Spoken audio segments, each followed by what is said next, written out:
Good morning, everyone.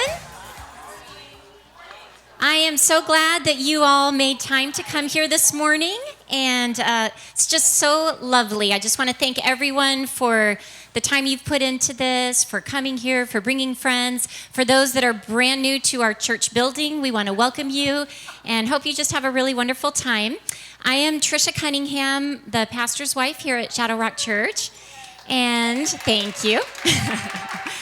My mom is the speaker today, and even though I'm a little bit biased, I will say she is just one of the most wonderful people in the entire world. And I said it 3 months ago when I spoke at the ladies' conference, you won't find a more positive person probably on the planet. She's the most non-judgmental person, loves everyone.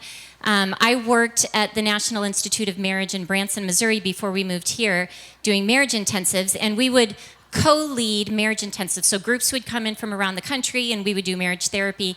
And there were many therapists that I worked with that they would just drive me crazy. Like the way they did therapy, the things they would say, the things they do. I'd come away going, oh, I'm working with that person. And my mom was always like, I love working with so-and-so, whoever. Everybody loves working with her. She loves working with everyone. So I have learned a lot from her, that just to keep your heart open, to love people, to see the best in people. And so that's what I love most about her. She and my dad have been regional directors for Latin America and the Caribbean. So I grew up on the mission field in Argentina primarily. And over time, my dad, who's in the back in the sound booth there, Dad, if you want to stand and wave, he's the only man in the room. So you get a special place of honor. Actually, there are 2 men in the room. Hi, Cameron.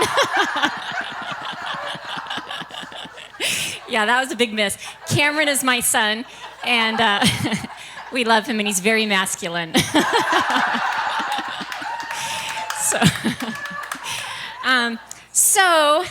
So my mom and dad were regional directors in Latin America and the Caribbean, which means they oversaw about 600 Assemblies of God missionaries and did a lot of work there. They would travel to different countries and do marriage seminars, different kinds of seminars.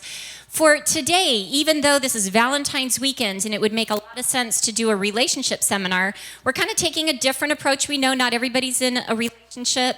Not everybody's married in the room, but we just wanted the theme to be keeping our hearts right before God, keeping a pure heart before God.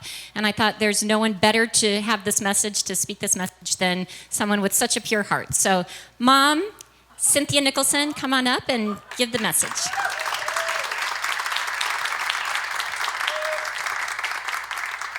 And when she's done, we'll have table hosts at each table go through the list of questions. So I'll give instructions for that at the end. But for right now, we'll just spend about 30 minutes listening to my mom. Thank you, darling. I'm really scared now. I love these ladies. You know, I meet with some of you on Wednesday morning for Trisha's Zoom Bible study that she does. And so I feel like I'm out here in the desert, live in Springfield, Missouri, but I'm here with some of you on a weekly basis.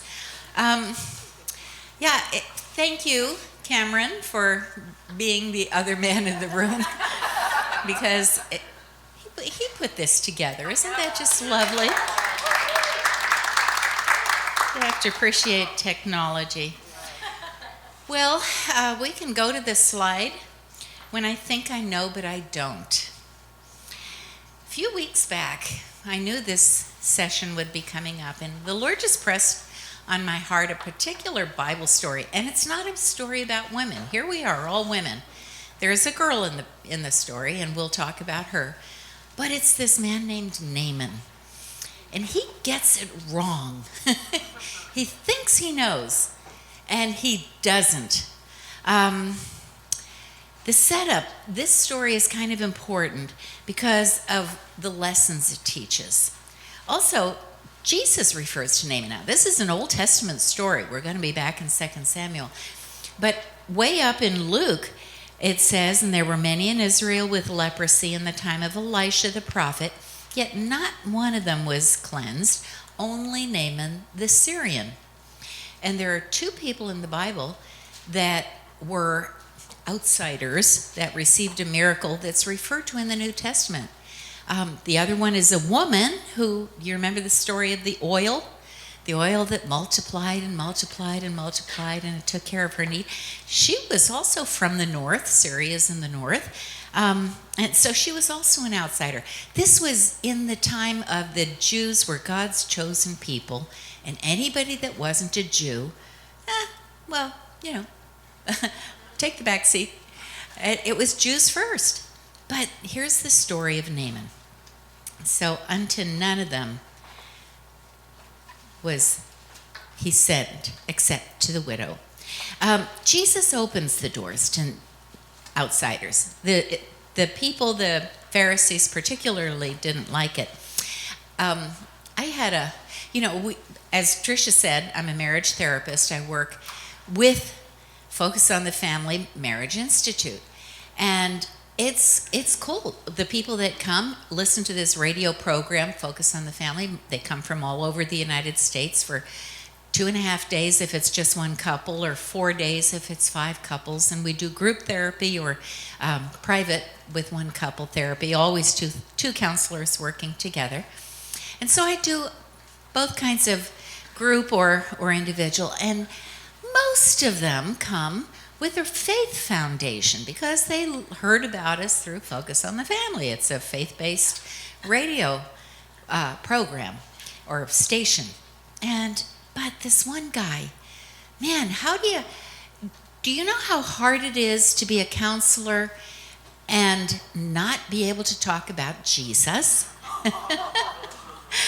I was asked one time to do a seminar, a marriage seminar, for the policemen of Nicaragua. The head commissioner asked a friend of his who happened to be a friend of mine, do you know anybody who could do a marriage seminar? The police head guy had heard that when the marriages are in trouble, the police don't do as well.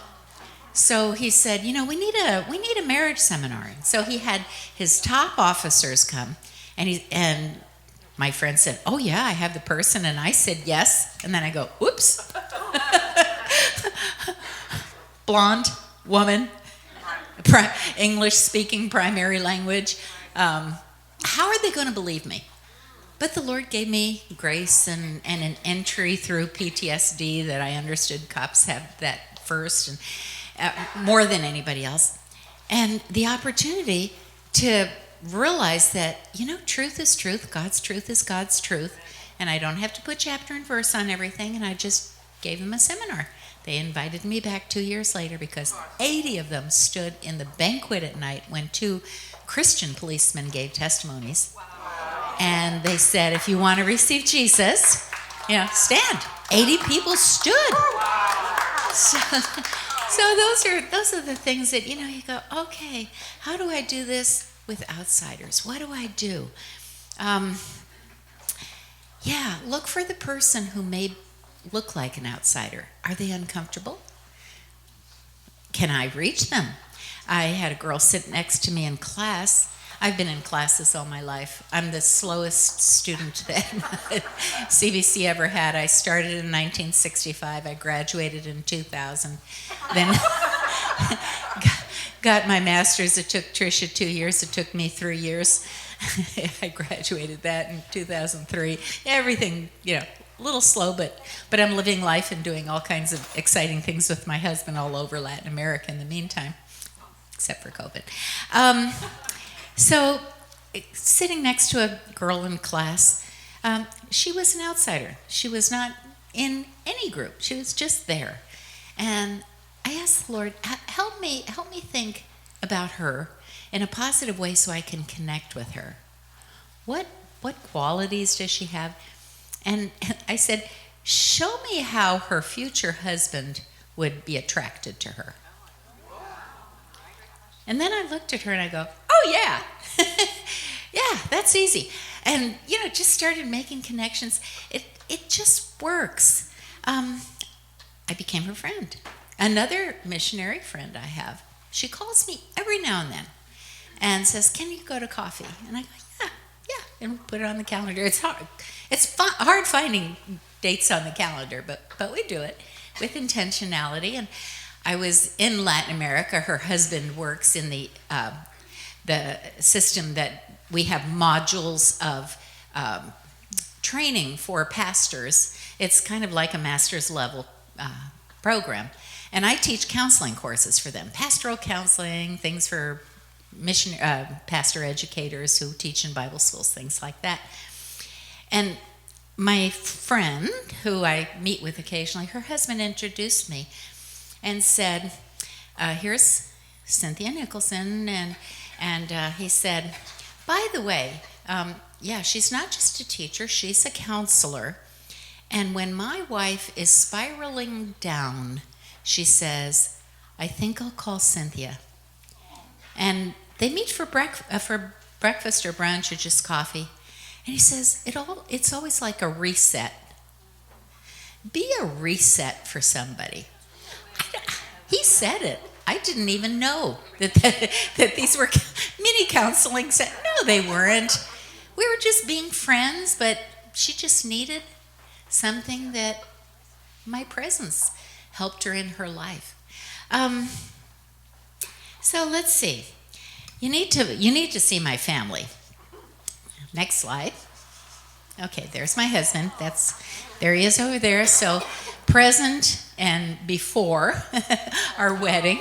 And on the right, that's just to let you know that we love sports. We're a little bit disappointed that Mahomes isn't going to be the star quarterback tomorrow. But other than that, it's important to have a balanced life. We spend a lot of time in ministry. We spend a lot of time ministering to the missionaries and to our Latin American friends all over in the countries we go to. But it's important to say, when do I pull back? When do I put on my baseball cap and go to a game? It's a good thing. Next slide. Now, here's most of the family. You recognize Trish and Craig. There's Sam and Lexi. And there's Cameron. Where's Carter? There he is, Carter. Now, Trish's older sister is right behind me, and down at the bottom, her oldest son and son-in-law. And then her other daughter isn't on the picture, but you'll see her for a reason. Our son is between his two sisters and his family. There's his son that we had 4 grandson and granddaughter weddings in 2021. So he was one of them. And his sister is amazing at basketball, senior in high school, and we watched a game where she hit 7 three-pointers. So, good girl. That's her mom next to her older brother. So, there's most of the family. Here come the great-grandkids. Next. That was the wedding in New Mexico. Little Delilah, her child from a previous marriage, is 7 years old, and the new baby was born December 20th. So we're happy for them. Next.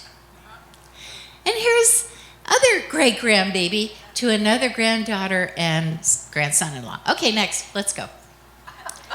Okay. So here we go. We're going to be talking about overcoming personal misconceptions and getting to a great miracle. Now, Naaman was commander of the army of the king of Aram. He had all kinds of things going for him. He was an important man. Let's keep reading. He was a great man in the sight of his master and highly regarded because through him the Lord had given victory to the king and, of course, his people. He was a valiant soldier, but he had leprosy. He had a flaw. There was something that was kind of big in his life. And, of course, you've heard that leprosy, especially in the old days, just isolated people, put them back. Really bad, in a bad way. I grew up with a man who had a flaw. My daddy has an amazing testimony and an amazing story of when he became a Christian.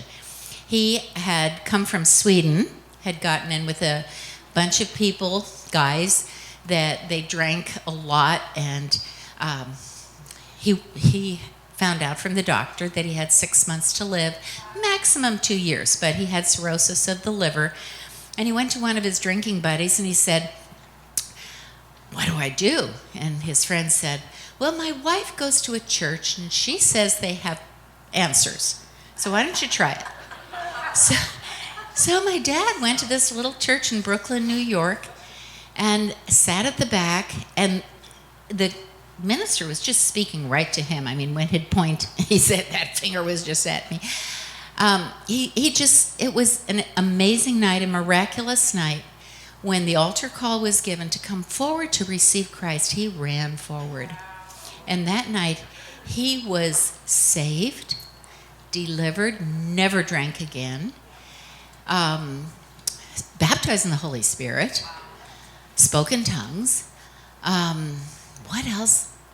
Healed.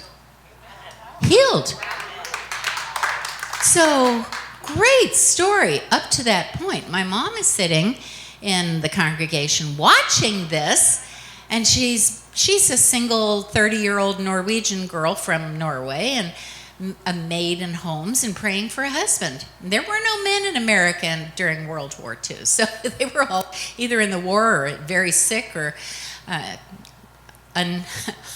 unreachable. And she sees this handsome man, but it's like, ooh, no, the life he's lived. But over the next 2 years, she saw that it was a real deal. That was a real salvation story. So that's my mom and dad. That's their story. They got married. My sister got in while they were newlyweds. She was 36. I was born when she was 41, got in under the wire before the factory shut down. And everything was faithful and good. We were always the first ones at church, the last ones to leave. You know, he loved God, but here's the flaw. Have you heard of an alcoholic temper? My dad had it. He had a temper that he had, I guess, used to feel in control of life, the one thing that he could exercise to be controlling. And so, thank the Lord, he had 2 jobs. He had a full-time job, and in the evenings he sanded floors. So he wasn't around the house much, except on weekends, and that was dedicated to church and things. But when he was there, you never knew if that temper was going to flare up. It was just there. And it was hard, especially the teen years, going through teen years. I'd pray, I'd go out on the beach. We lived on Long Island. I'd walk on the beach at night, and I'd talk to the Lord and say, "Lord, I know he's not demon-possessed because he's your Christian, but how can he act like that?" You know, those kind of questions. It was so hard. But I loved him. He was a good man. He'd give the shirt off his back. He was always at the men's prayer meetings, and just a good man. Bad temper. What do you say? I had to learn some things along the way. One thing was, I learned you can love the good and not approve of the bad. When I started figuring this out, I realized one of the things I can do is walk away. My mother had, Alcoholics Anonymous teaches, don't ignite the fire, don't throw wood on the fire. And my mom didn't know anything about that. But when he would rage, she'd go into her bedroom and she'd just close the door. And he'd rage and open the door and say stuff and shut it and rage and open the door. And she never said a word. I, on the other hand, would, "You can't say that to my mother," and then he'd say things to me, and we'd get into it together until I learned, you don't have to get ignited. And so on one visit, he came to Spokane, Washington, where Tricia was a little toddler. My kids were little. Dick was a youth pastor, and here I am, a youth pastor's wife. So now I'm going to be more spiritual. He's not going to push my buttons. And he pushed a button. And I'm like, what do I do? So I said, I'm going for a walk. I go out the door, I walk around the block. We were in Spokane. Came back, and I was okay. He was okay. Time had just kind of lowered the adrenaline. Another time, I was sitting at the piano. He was raging. And I got up, and I walked really close to him and took him by the shoulders. Now, my dad isn't a whole lot taller than I am, so it was eye-to-eye contact. And I said, "Do you know how much I love you? Do you know how much I love you? I love you so much that I am just scared to death that this temper is going to kill you. And I couldn't handle it if I lost you because I love you so much." And the man just hunched over and giggled. He giggled, turned rage to giggles. What do? That time wasn't the time to go for a walk. That time was to just speak into his life and let him know how I loved him.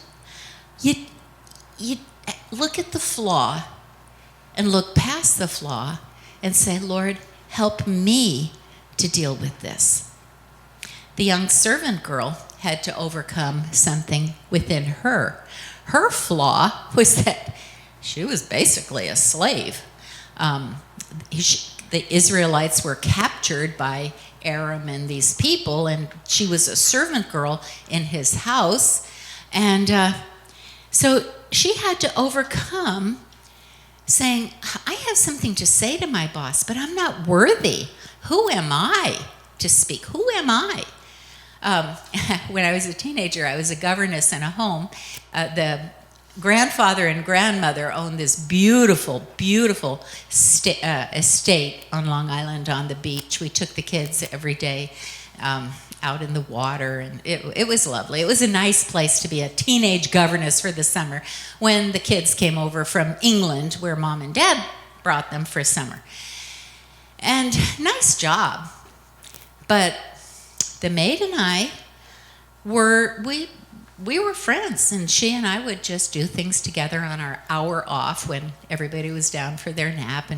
And one day he was just mad, and he could get mad, but he was demeaning and rude, and he cursed at us, and it was awful. Now, I'd been around angry men. I knew how to handle my dad. I could handle my dad. But this was a choice. Am I going to stay in this environment where this can happen? And I was afraid of where it could go. So I walked out of the room. I packed my bags. I called my mother, and I went back, and I said, "Mr. So-and-so." I used his name. I didn't call him a so-and-so. I said, "Mr. So-and-so, I am not a girl accustomed to being cursed at. I mean, I was a teenager. Where did I get the gumption to just, be direct in his face? I am not a girl accustomed to being cursed at, and I am leaving." And he said, "Well, you just better go call your mother and have her pick you up." And I said, "She's on her way." It was done. So, I think of this little girl, and I identify the girl that looks at this big, important man. This guy was an important man. But there are times when you just overcome who you are to say, there's something I have to do. I have to speak. It's time to use my voice. In counseling, we use our voice. We teach that. That's pretty important. A lot of times people think, well, my partner should know because I've expressed it. I've given hints. We've lived together so many. They should know. And we say give voice to those thoughts. The opposite is when you think you know, the mind reading. Okay, every time he does that, it means this. But maybe this time it doesn't. So ask a question. See if giving an opportunity to give voice is going to be helpful. Let's go to slide 8. So poor old Naaman, he complicates things. Elisha's servant comes to him. First of all, he takes his case to the king. The servant girl says, there's a prophet in my country, and he'll help you. He can help you. God heals, And so the guy starts thinking about it. He's putting things together, bringing gifts, and, packing servants. I guess he had a bunch of officers. He was pretty important. Goes to the king, and it gets complicated because the king goes, okay, I'll write a letter to the king of Israel. And then he sends this letter to the king of Israel, and it gets worse. The king of Israel says, what, is he trying to start a war? Am I capable of healing somebody? That's crazy. That's not going to happen. So maybe this king is sending this, just keep it simple. Don't assume that when you get a message that sounds like it's from the Lord, go running around and making it up on your own how to do it. Just do the one thing that's simple. That'll come back. That's come back. Then Elisha steps up. He hears about what the king of Israel is going. We're going to have a battle. Elisha heard about it, and he says, hold on a minute. There is a man in Israel who has contact with God, himself. And he goes, don't worry about it. We'll take care of this. Send him to me. So yay. So Naaman has this caravan of people, important people, show up at Naaman's house. And what does Elisha do? He sends his servant out. He says, go tell him, wash in the Jordan 7 times, and that's good enough. Oh my goodness. Talk about misinterpretation and misunderstanding, and it's all chaos. It's screwed up in Naaman's mind, because he goes, here I come all this way, and the guy is right in the house, and he doesn't even have the dignity and the grace to come talk to me. He sends a servant, so he's mad about that. He's wondering why in the world he has to dip in the Jordan, because that river isn't anywhere near as nice as the rivers back where he's from. He had his idea of how he should be healed. He had his idea of what the prophet of God was supposed to say to him. We have our ideas, and sometimes we just don't know. Very often, people will come to me and say, how can God use me? They know I'm a missionary, they know I'm a speaker, and they go, I'd like to be used by God. I don't want to do what you do, but I have a feeling that, maybe God could use me. And I have some just basic recommendations. If life is already established, just let your light shine where you are. Do you have grandkids? Do you have kids? Do you have friends? Do you have a spouse? Start there. Start with the immediate that's around you, and then look for open doors of opportunity. You may discover service opportunities in school, your neighborhood, the community. Here, Dick and I listen to this service every Sunday. We tune in. We go to our church in Springfield that ends at 12. And when it's 11 o'clock here, it's 1 o'clock there. So we're home. We're watching Shadow Rock Church at 1 o'clock. It's awesome. And I hear it every Sunday that Craig says something in the message. If God is speaking to you about this, or an application of a truth, take this home. Are you willing to give him this of your life? It's always practical. His word that he delivers takes you right there to, what am I going to do with it? Oh, shoot, time is going by. Okay, let's go to the next slide.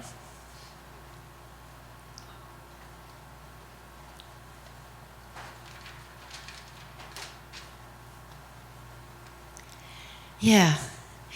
When we have buttons pushed, we have options. There are things that happen. I was talking earlier with one of the ladies here, about how she needs to take care of herself. She's learning. She's got a new job because the previous job just was very challenging on self-care. And now she's applying principles of self-care. Well, in our counseling center, we use this. Here we had Naaman. He had his problems. His buttons were pushed all over the place. And if he were in my counseling room, I would talk to him about the self-care cycle. Alarm is I got to pay attention to my emotions, accept. I'm going to identify why I'm being bothered. The bottom one is allow. Number 3, ask God to help me. Attend, ask myself some really important questions, and then act. According to my integrity, I choose to act. But number 4, those questions are really where we do the dig in work, and it's a way to say, I'm responsible to take care of my own heart. Lord, help me take care of my heart. How do I do that? What is this feeling? What am I feeling right now when I'm feeling upset? Is it familiar? Have I felt this way before? Am I turning up the volume? Ooh, I remember when he did this last time and the time before and another time. And, we just kind of escalate. But this one, what is the truth and what is the truth? Here, the chair is in front of the second one. But can you see it? It's a capital T versus a little t truth. We say the little t truth is there is a truth of the immediate, but there's a bigger truth. Like one of my big buttons is, I call it Cynthia at the back of the line. Dick had 600 missionaries to be responsible for, and you can imagine there were crises. And I can understand when something is urgent and we have plans, but he has to attend to that missionary, and our plans go away. Fine. Up here, it's fine. In my heart, it's not so fine. In my heart, I feel unimportant. I feel, Cynthia will understand. That's it's kind of nice that he knows I'll be okay. But what about my heart when that happens? What is that feeling? It's feeling like everybody else deserves more attention than I do. The missionary is more important than I am. I'm not important. How do I look at that with the bigger T truth? What is the big T truth? The big T truth is, honestly, I can be disappointed and still be okay because I have access to my Heavenly Father that I'll say, hey, can I be important to you that day when it looks like our day off isn't going to happen because he has to go take care of this missionary need? So that's a big T truth. I can be okay. Another big T truth is, after a conversation with my husband, I discovered that he feels divided when that happens. He says, of course I want to be with you, Cynthia. And I also feel an obligation to be with the missionary, so I feel like I'm going to lose either way. I'm either going to lose as a husband or I'm going to lose as a boss. And either one feels bad. And so I get a little insight into a bigger T truth that my husband isn't too crazy about when it looks like that's coming up. There are a lot of bigger T truths that we want to say, Lord, help me see beyond. When I worked in Teen Challenge in Boston, now Teen Challenge, it wasn't just for teenagers, it was for people with life-controlling addictions. So on Monday nights, we would go where the gangs were and would talk with gang members. On Tuesday nights, we'd go to where the prostitutes were and would talk to the prostitutes on the streets, which was down by the Navy Yard. The sailors would come in and on Wednesday, we would go to Charles Street, or was it Charles Street? I remember where all the gay bars were. Thursday night, every night we had a different strata of society that would talk about Jesus. And I loved it. We had so much wonderful conversations of just bringing Jesus into environments. And everything was fine, except the nights that we would go to Harvard Square. I had become like that little teenage girl that goes, who am I?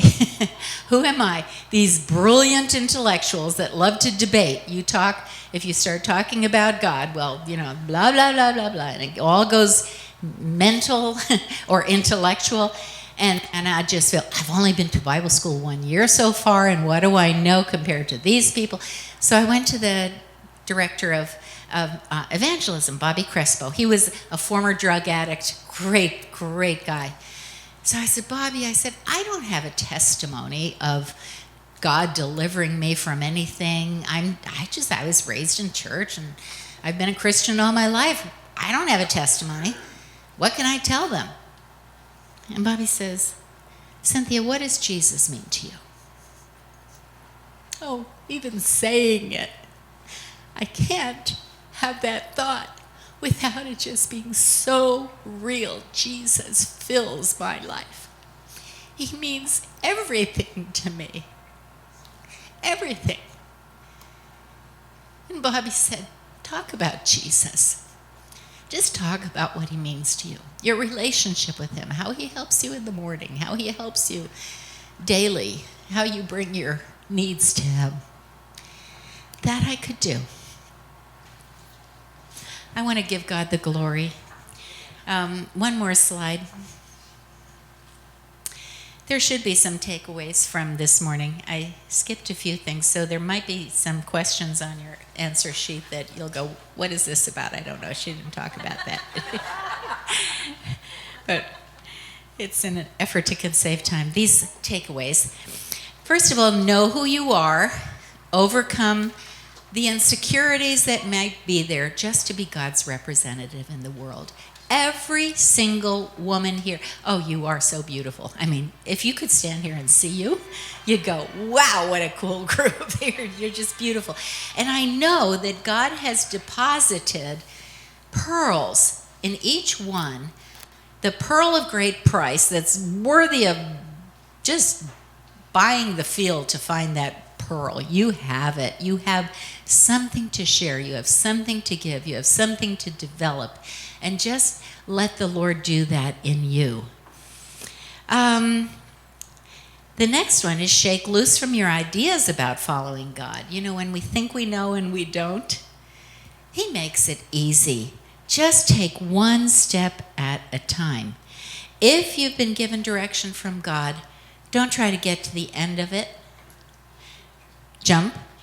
That's gonna just complicate things. Just say, Lord, what do you want me to do next? Next is the key word. The next one is look for opportunities to be a blessing, even to outsiders. When I was a young pastor's wife, we were in Auburn, Washington, and I went to a ladies' Bible study. A woman of God, Twyla, was the leader in her home of this just cool Bible study. And I respected her so much. She was the one who spoke into my life and said, Cynthia, you don't have to be like your mother-in-law. My mother-in-law was an amazing pastor's wife, and they'd been pastors for years, and she was this woman of wisdom and everything, but she went through my closet and told me things I shouldn't wear, so. And so here I am. We were their youth pastors, and I'm like, hey, have I got to be like this woman of God that's Magna pastor's wife? And this lady, Twyla just said, Cynthia, God has a message for you today, and what he wants me to tell you is be yourself. Just be yourself. And I go, okay, that simplifies a lot. And so I went to her there was this woman in the church that was she really stood out because she was so rough. Do you know what I mean by a rough person? She was bold in body and just rough. And so it grated on me because, here I'd already been through my own, how can I relax and be me? And so I went to Twyla about her and I said, so-and-so, and I was ready to describe these rough qualities of her. And Twyla said, oh, I love that woman. I love her. She's awesome. She has the biggest heart. And I go, oh. Oh, there's another way. I mean, that's a life-changing awareness.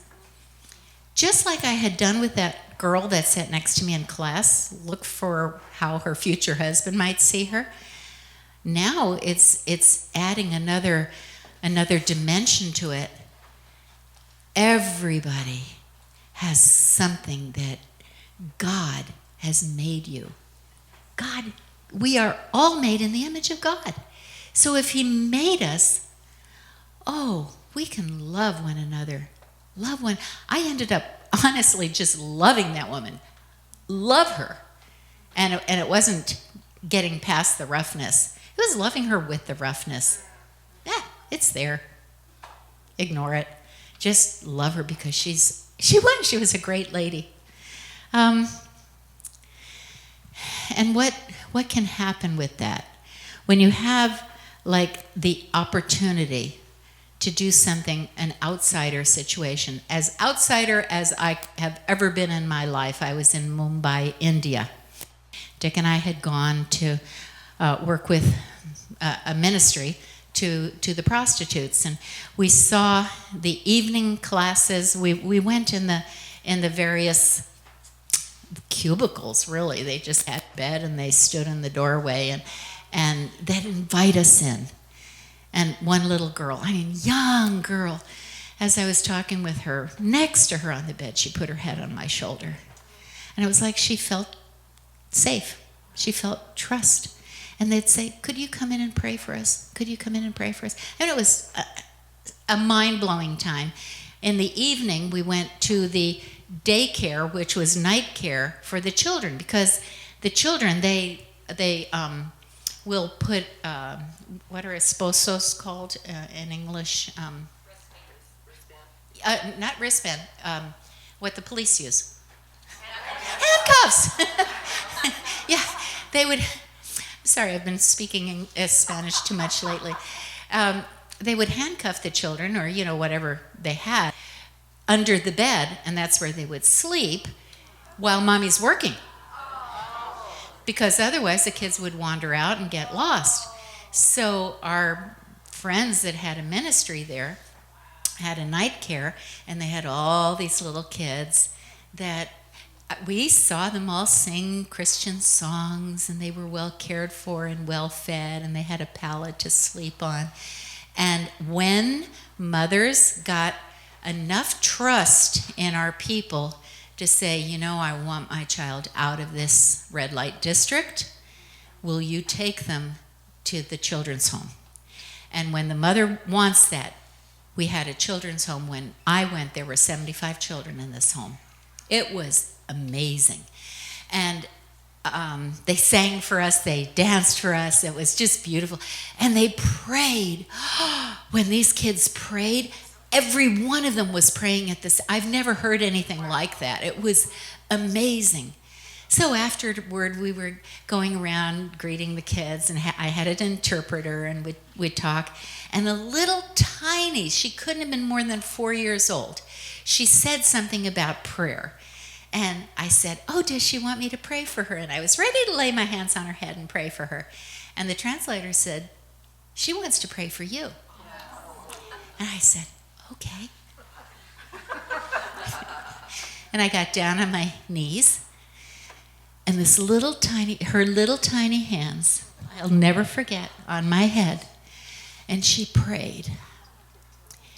And I thought, Lord, here I thought I was going to be the blessing.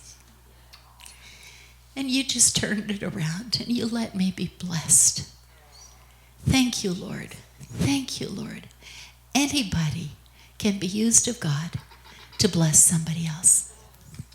Okay, how do I get up? I can do this.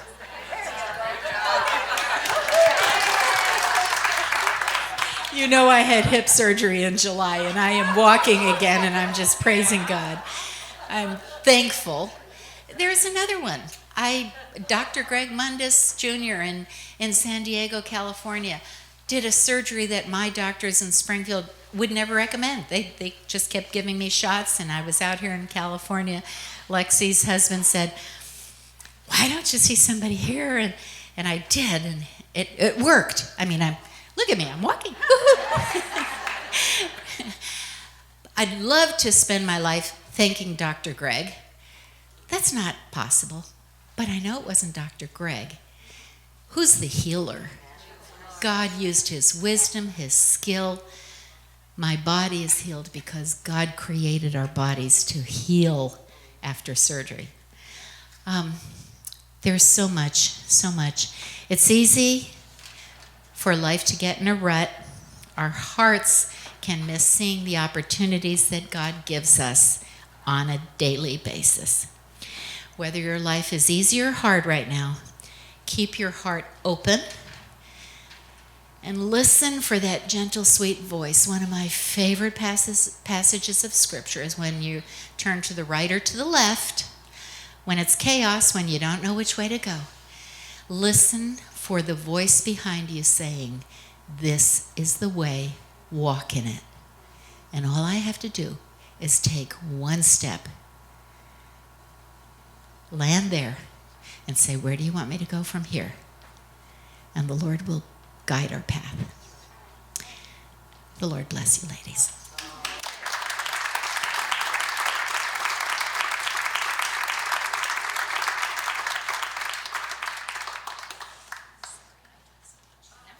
Perfect. Thank you. I'm reflecting on the story of you being in India with the prostitutes, and I think it's the perfect picture of what we're talking about, where you can go one of two directions with someone that rubs you the wrong way or someone who's doing something that you know is wrong. You can cut the person off, you can judge, you can be afraid, run away, or you can step in love and say, how can God use me in this situation? And so they knew there wasn't an opportunity with the prostitutes, but there was an opportunity with the children. And so they loved on these children, and over time, the part you didn't hear that I know of, because I've heard this story, is the prostitutes eventually would come to the Lord and come out of that because the people who were ministering to their children were so loving. And so it's a great picture of probably the lady next to you or your neighbor, your daughter-in-law is not a prostitute, but there might be something about them that makes you want to pull away and say, I'd rather just avoid this. But God might be calling you to step in maybe a unique way, maybe loving the children or doing something that will give you an opportunity to love them in unique ways, and hopefully they will come to Christ because they'll see Jesus in you. So I love that story, and I think that's what God's calling all of us to do, is to open our eyes and to see the world through a different lens, to really look to how we can love more.